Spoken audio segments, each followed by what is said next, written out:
don't have a formal closing. This is like as formal as we're going to get. This is a question and answer session.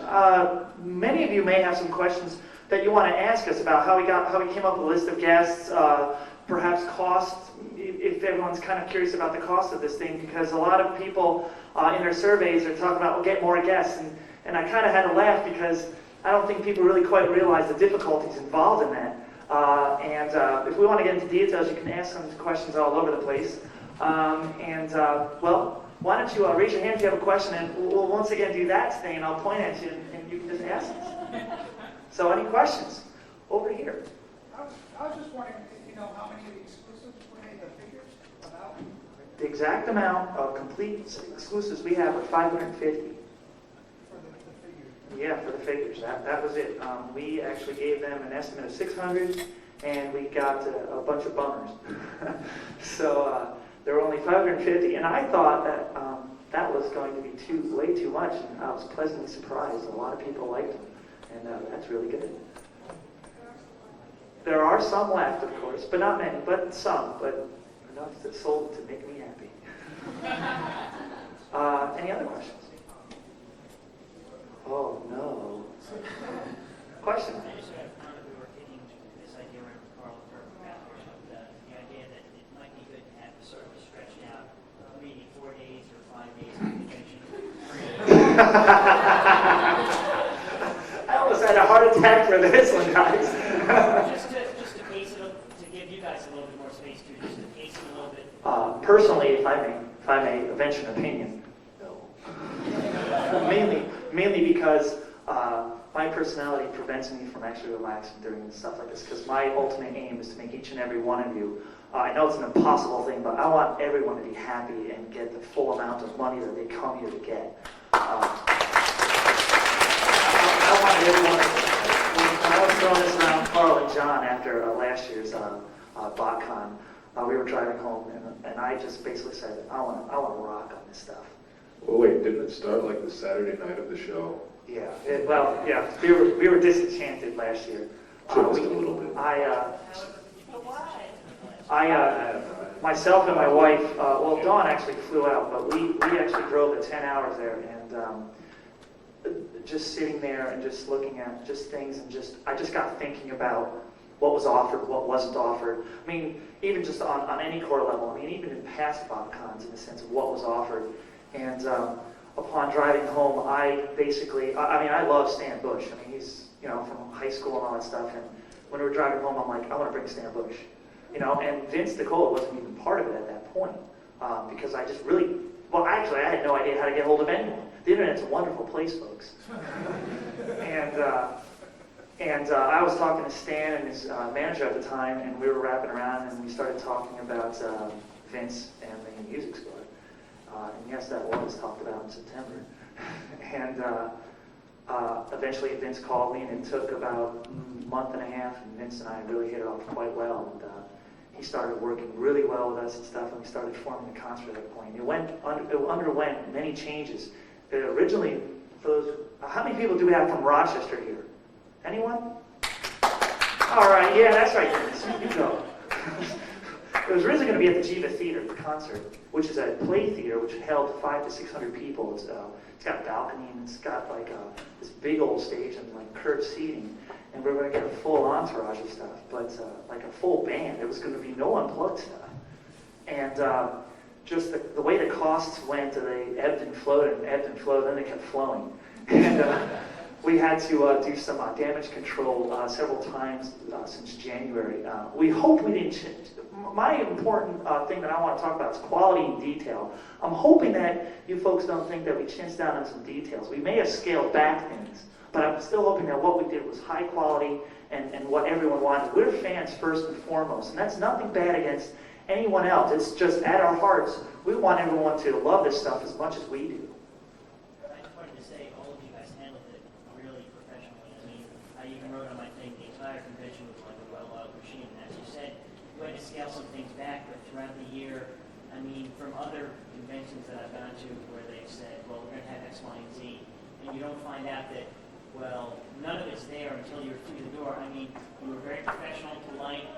You told us exactly what wasn't going to be here and what was going to be here, and it was very detailed and professional. we were quite nervous about announcing the Frank Welker decision because we didn't know how many people were going to take that. But you're right. It is our responsibility to everyone who's traveling out of town to tell them. It's our responsibility. We owe you that. You know. Now that doesn't necessarily mean that we're going to do everything that everyone wants. I mean, that's by all means we can't do that. Everyone's got an opinion. But basically, since day one, we're like almost like the story editors. We want to tell a story over the course of a year. We want to scare people. We want to get them excited, and we want to ebb and flow and ebb and flow. And I thought we did that quite well. We generated a lot of interest. We did a lot of advertising, especially on the back covers of tow marks and stuff, to try to cover as much of a cross section as possible. And Andrew, just the artwork and stuff. It was just fantastic. We started moving on and on. We wanted Andrew, we wanted Simon, we wanted Stan, we wanted Vince, we wanted Peter and Frank, we wanted Gary Chalk at one, David Kay. We wanted basically the leaders and the main females. It was unfortunate that Susan couldn't come because she was like, yeah, this is great. She starts getting high-pitched and her voice starts to become RC-like. And it was very cool. And it's actually quite amazing because you feel nervous when you talk to these people that you're always psyched about and stuff. And the more you talk to them, the more comfortable you get into this groove. And then and all of a sudden, instead of being like fan and like demigod, you're all buddies. And that's what everyone should be, all buddies. And that's the important thing.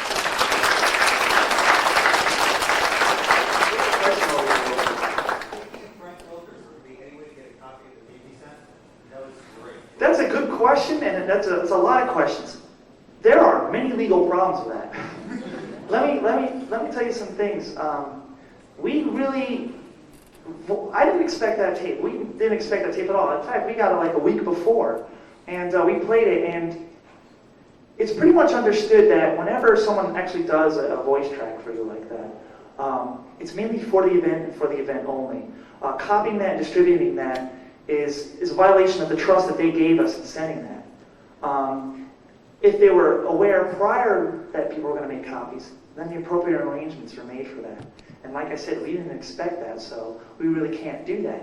It's unfortunate, and I died crying listening to it, like I said, but it was fun. It was fun, and Does it appear on the video? Does it appear on the video? We'll put it on the opening. How about? Well, I can't really say, but that's a good question. Well, it's just that you've done the video, and presumably the opening ceremony was video. So Right. is it going to come through that way? And if it does that create problems? Well, all it would do is it would adjust the amount of royalties that we'd have to pay to people for reproducing that. And that's something that I don't have an answer for at this point. But that's a very good idea. Jot that down, both video cameras. Any other questions? Oh, You have to put it on the internet. what? You have to put it on the internet. Everyone's going to download it. Right. There you go. I can't do that. Next. Any questions? Anyone want to know how we picked the guests? So I said that. Let's see, what else? Anyone want to know how we got the toys? Yeah. Oh, sure. Hey, thanks, man. People are under this impression that we get to say, Dear Mr. Hasbro, please make us a new toy, and we're going to call it this for us, and we want it now. Basically, we were offered a selection of toys. Actually, we were offered Pterosaur, Rat Trap, and Razor Beast. And our original, well, let me tell you a story, folks. You're going to love this story. Last year they talked about merge groups and team members and stuff, and we were going to say, we didn't think they were going to do a gift set. We didn't expect it at all. And so we were like, oh, let's do a gift set. This will be rocking cool, because we're just going to package them individually, and it'll be kind of neat, because everyone loves that stuff. And we were talking about that, and they're like, what are you talking about? Because remember, they start shifting to different people. Either that, or they were playing stupid with me, which is also possible at this point, because these guys, George and Jared, are very good at just totally like getting that smile thing. It's better if you see the body language, but over a phone you can't see it, obviously. But they basically appeared to have no idea. And basically they said, well, no, these are your choices. So then we picked Rat Trap and Pterosaur, and then we came up with ideas of saying, well, what do we color them? I mean, how do you recolor a rat besides black and white, which we wanted to stay away from? And Pterosaur, which I really didn't know. So this was one of those, this glimmer in my eye, and I'm like, oh, Energon armor. They're beasts, they need Energon armor and stuff, and I threw it by these guys, and everyone started loving it, and then we kind of came up with a generic story, and then this gentleman came in the picture, and he started scripting like a demon.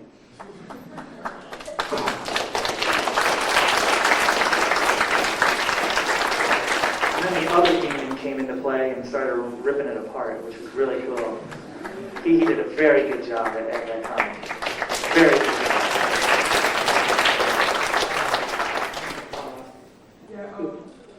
I recognize most of what they're from the stores, right?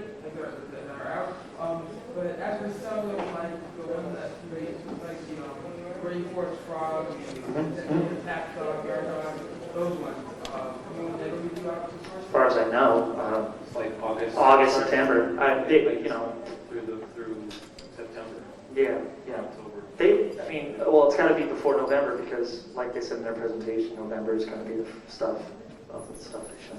Of the stuff, the stuff. Yeah, usually the next year's, a current year's product usually starts shipping around Thanksgiving or Christmas of the previous year. So everything that's due out for that year has to ship by Thanksgiving. So it'll all be out by then. We tried a lot of new things this year. Sometimes I was told that I was nuts, but mainly from this gentleman. What? By many people. By many people. I've heard from some people that saying, like, when we first advertised, a lot of people doubted it, and I hope in a good way we proved them wrong. I thought we did a fantastic job. We got guests. We tried this thing, which again we'll have to review this stuff about the a la carte prices, as I like to call them. Doing the packaging and the toys and all that sort of stuff.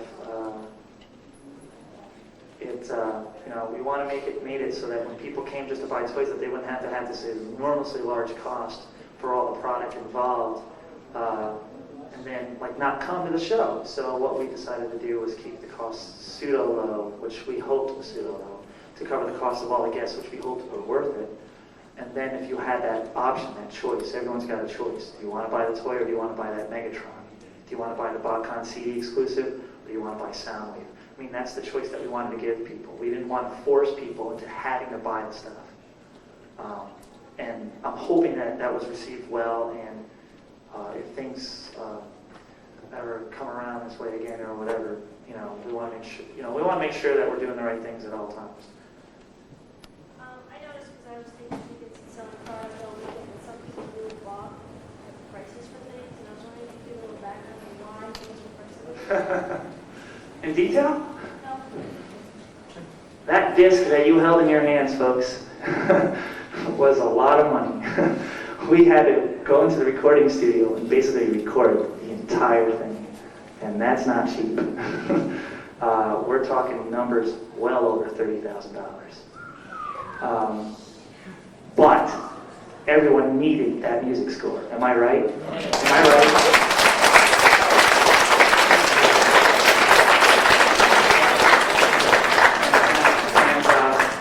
But it had to be done. Will it happen again? Well, It's Vince's call, but probably not. right. The music What you store. got there is probably the only time it's going to be available. Yeah, one time. I don't- I'm sorry, go ahead. I was going to say, I don't believe we'll be releasing music from the cartoon series next year. Yeah, that's a good question actually. All the stuff had to get massive amounts of permission all over the place. One of the things that we are actually coming home from last year's show that we said was, whatever the red tape is, whatever the legalities that Hasbro drops in front of us, and I'm not saying that is a bad thing. They're protecting themselves. Dropping in front of us is not entirely true. We're very naive about what was there and stuff, but we made a promise to each and every one of us, within the three of us, whatever they wanted, we would do. We would work around. We'd negotiate. And, if you plan it well enough far ahead, you won't be stuck with just doing just as or make do or good enough. I don't believe in good enough. It's either perfect or it's not. And that leads into the toy now. The toy box, took 140 hours of my time to lay out and design. That may not seem a lot, but I'm quite proud of that. She was absolutely quite upset at me for staying lots of nights in the computer room messing with that. Well, we decided to want a G1 package. I mean, that was a fantastic idea. A lot of people missed that. Hasbro also said, though, which helped us choose this, is don't make it look like our packaging. Make it more adult-oriented, they said. Make it look more mature. Exactly. They didn't want to compete with anything that was currently on the market, so. And that was fine. I mean, we were upset, sure, but fine. All right. You know, it's really not worth it. We're going to lose anyway, so, you know, it's not like we're going to do it and we're going to say, hey, you know. And Andrew had to do the artwork for the box. Had to. Just because, well, actually the box came before the comic, if I'm not mistaken, correct? Yeah. Yeah, so we did that, and the factoring of all those costs, and the toys, and the packaging, and the layout, and the tray, and what am I missing? The tray, the toys, the box, the comic, all that stuff. T-shirt. Well, just for the toy packaging at this point, the T-shirts were actually quite reasonable. I hope everyone liked the T-shirts. The image that we used, we hope we didn't abuse that image.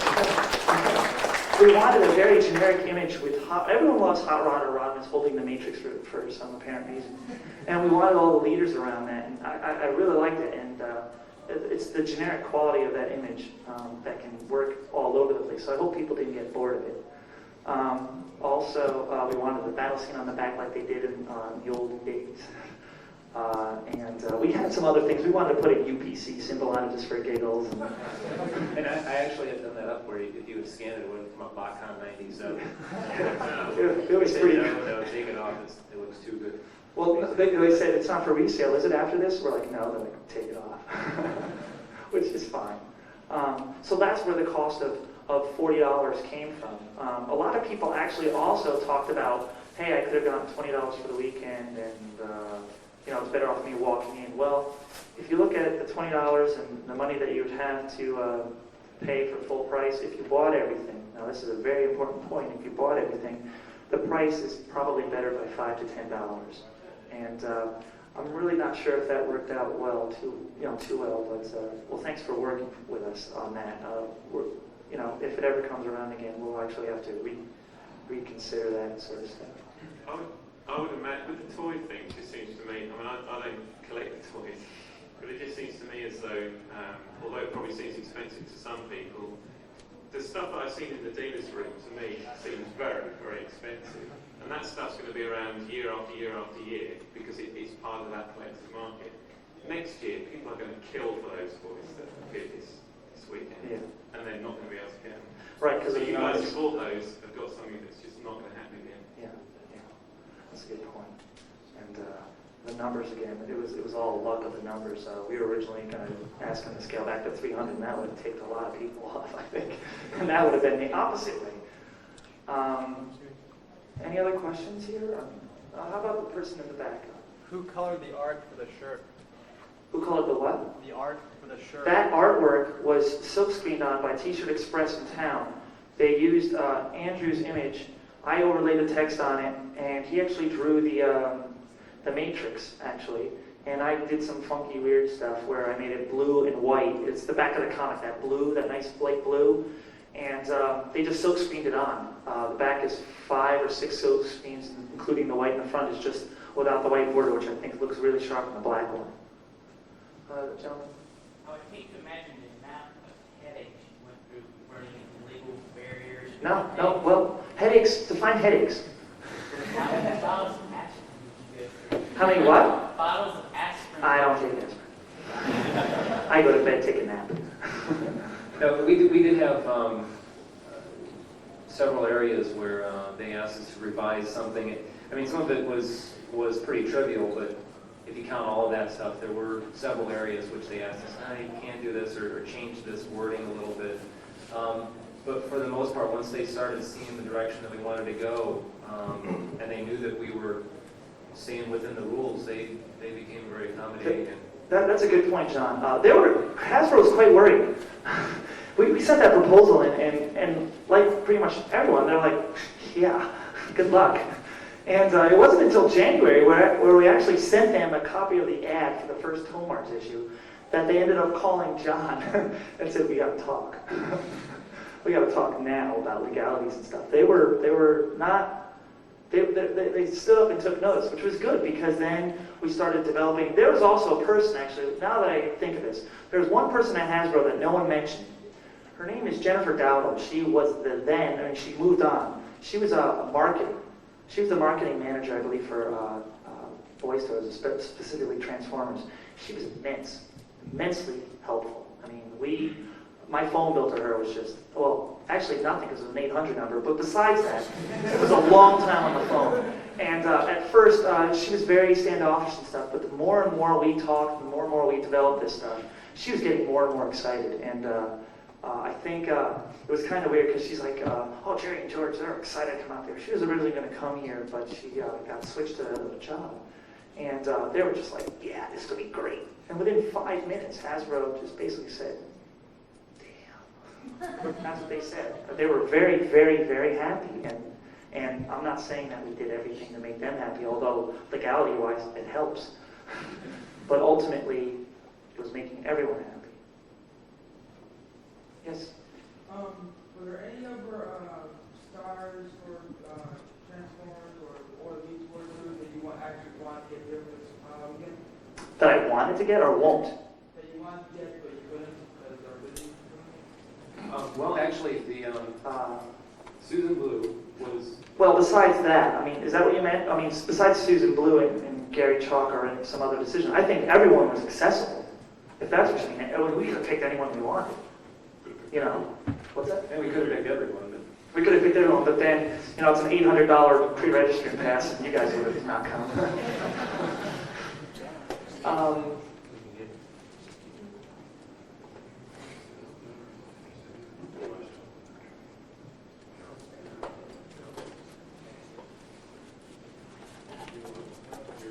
A lot of people have been talking about next year.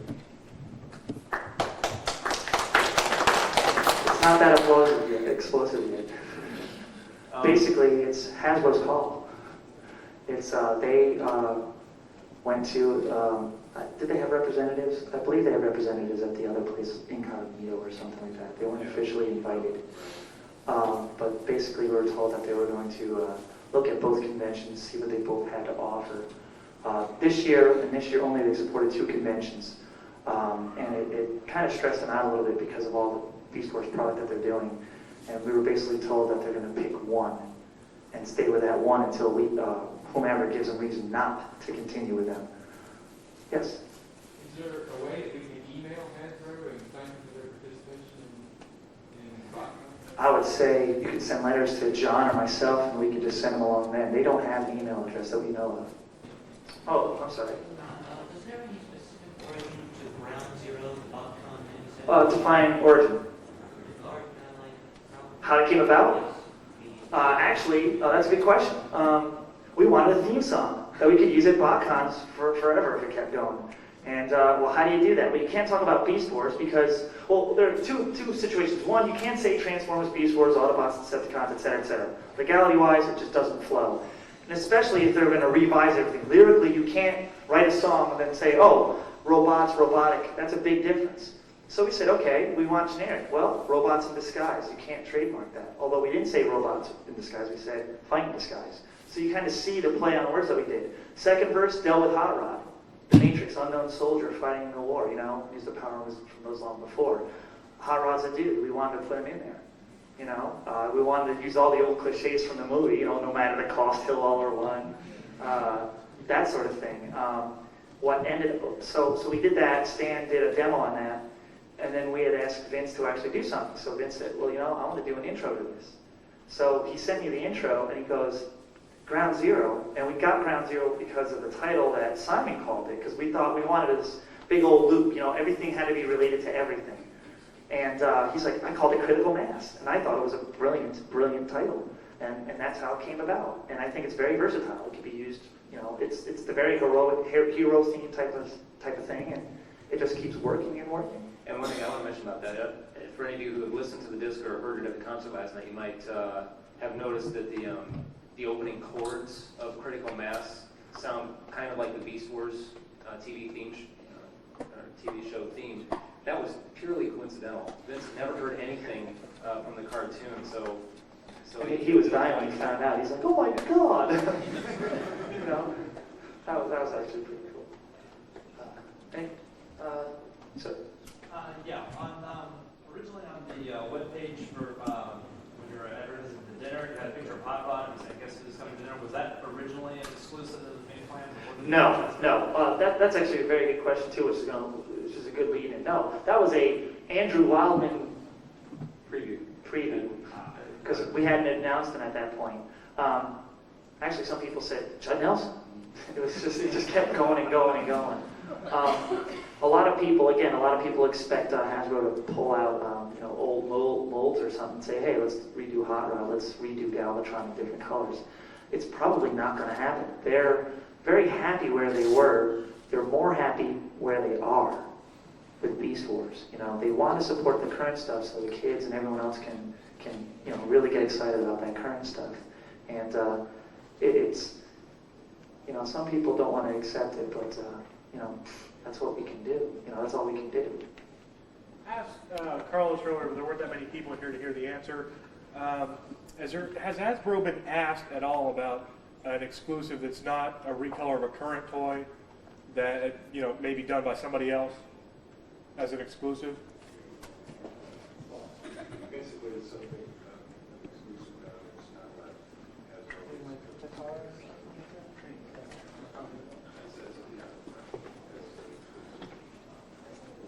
Hasbro. Well, basically, but the only way that can happen, and well, first of all, if Hasbro does anything, as far as we know, it will be a recolor of something, simply because it takes a long time to develop the tooling and safety test and everything. Totally right. It takes a couple years.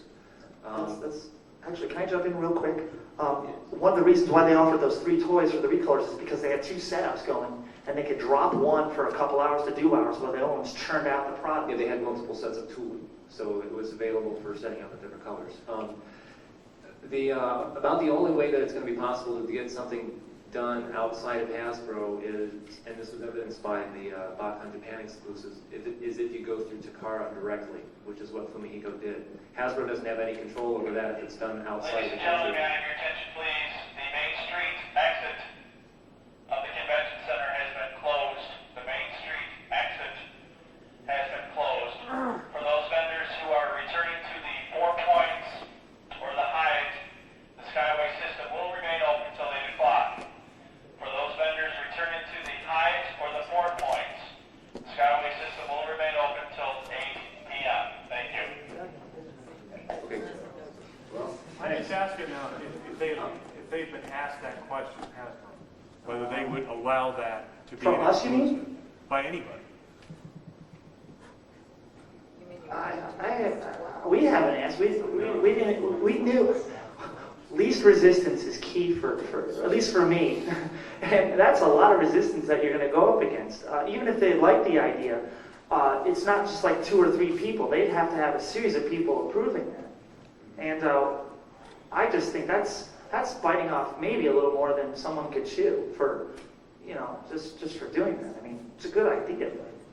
I think I want to say something about that. If any of you have like lots of stuff to carry and you don't want to take it up the escalators or take it across the street to get to the Skyway, there is an elevator down around the corner, down the hallway, which you can use to get up to higher levels. So that is available, just as a side note. Any other? I don't know how much you guys talk about next year, but you're going to have a concert. I know I found something on the internet site about possibly like saving other bands for next year to bring. That comment was made because other people were asking me, well, can't you get Spectre General and basically recreate the whole soundtrack here? I'm not saying that. Well, yeah, but no, the answer was made, well, if we did that, there wouldn't be any for future conventions. I was like, come on, you can't do that. But no, we had no plans of getting bunches of other people for future conventions or anything. Again, I want to reiterate real quick on that. We have to we have to decide first of all situations and stuff after this, and then Hasbro's got to decide. There's like a multi-step process in case if there's BotCon next year. it's indicated that it's very good. It's indicated that it's very good. How could it not really? But we have to wait and see. If it does come about, and if we end up doing it, the roller coaster ride starts again. So I'll get back to that. Dawn, let's. I just wanted to add something to answer that question about the concert, because I don't think people realize that everybody paid $20 or $15 to get into the concert. There were approximately 300 people there. That amount of money that you paid to get into the concert just about paid for the lights. Okay, just to give you some perspective on the cost of bringing standing bins to rehearsal time, all the equipment, everything, paid for the lights. Okay, everything else wanted to be put somewhere else. So unless we could get someone to come in, wherever it's going to be or whatever, to not be so cost prohibitive, it's probably not going to happen until next year. Yeah, that's a good point. Let me give you a general estimate of the cost of this convention, so you guys can all go home feeling better. More than 100K, less than 150. That's really obscene. And you might say, Glenn, you're stupid. John, you're stupid. Carl, you're stupid. No, we just like the toy line.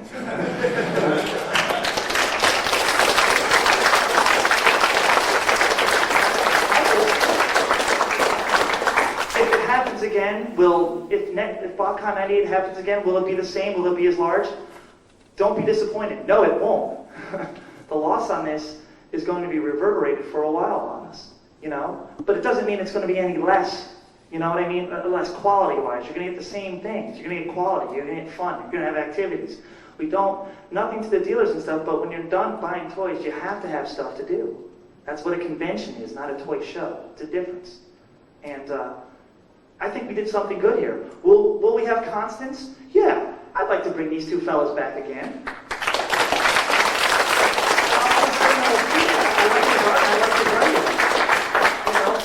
Will we have a high-quality exclusive? Sure. Will it be different? Sure. Will it be two in a two-pack? Probably not. Will it be a deluxe or a mega? Depends on Hasbro. Will we have some funky paint jobs? Depends on Hasbro. Actually, I'm sorry, go ahead. Actually, one of the initial color schemes we had for our two toys was in a chrome color. It's interesting, that Cheetor, that metallic Cheetor. They said, no, we can't do chrome. We can't do metallic paints, Glenn. But here it's showing up, so we did what we could and came up with a story scheme behind it. If it does come about, we do have some ideas about packaging and stuff, but I'm not going to. It's still an if at this point. Yeah, it's still a big old if. Person in the middle of the road. Would it be legal to order wholesale from Takara for an exclusive? Just like Beast Wars there, because they've got like the black Cheetor, maybe that for as an exclusive.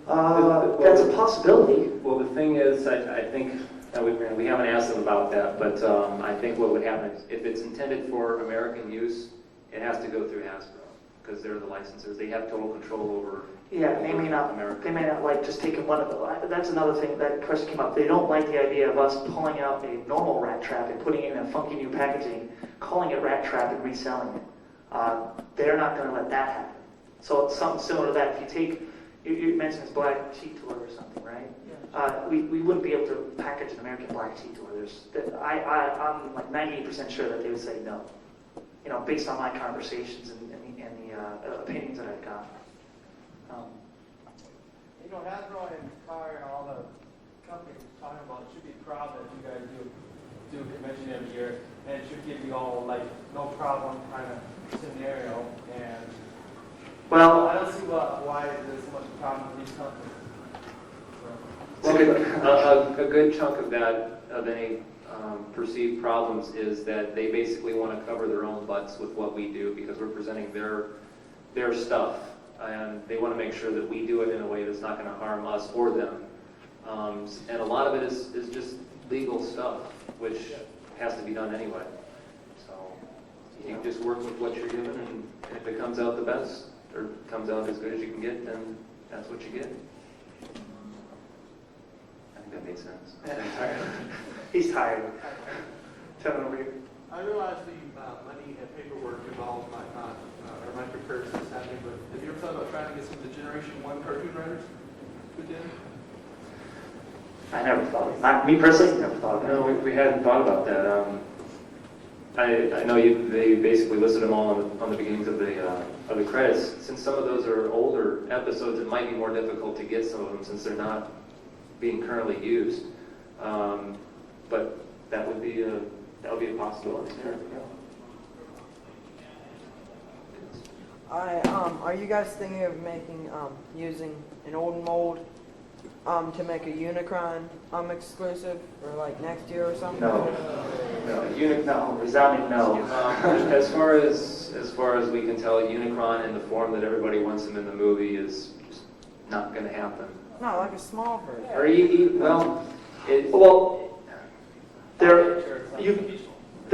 I'm going to stretch really hard here. There is a slim possibility if someone had like $1 billion and wanted to redo a mold, go through the production process of building a mold and then doing plastic injection molding and doing all the stuff, and if Hasbro liked it and so on and so forth. Yeah, but the costs and the time and the efforts and the legalities would be more than a year in the making, and it would be insane. It would be insane. I have another question. Are you guys thinking of going anywhere like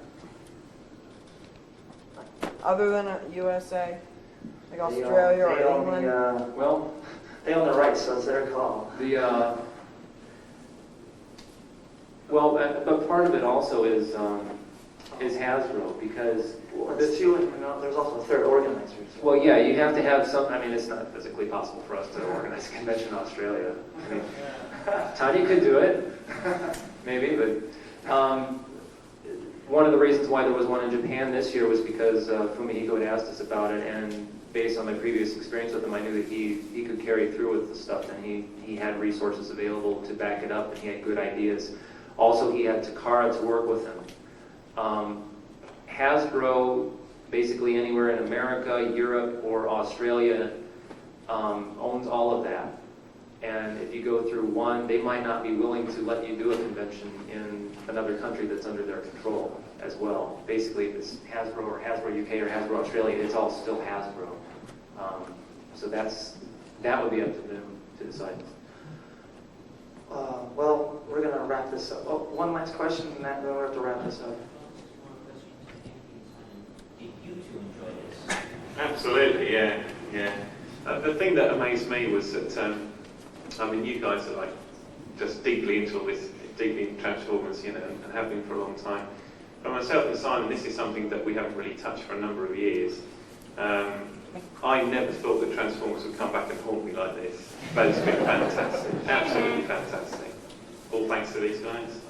And likewise, I mean, I came with sort of some degree of scepticism about how well this would work and how well we would sort of, fit into the whole thing. And I think, sort of the guys here have just done an amazing job, and we've had a great weekend. And so, yeah, brilliant. I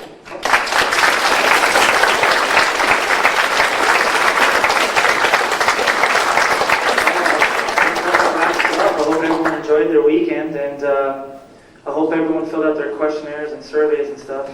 They're very important, and they can help future people use it to their best advantage. So have a safe drive home, or flight home, and take care. We'll see you around.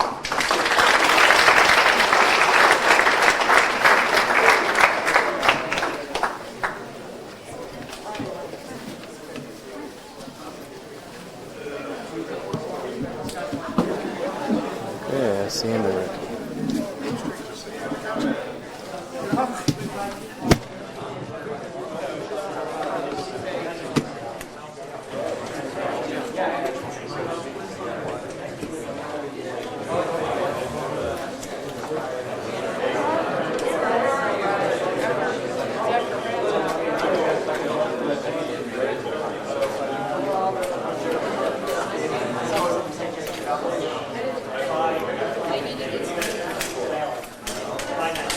Thanks everyone for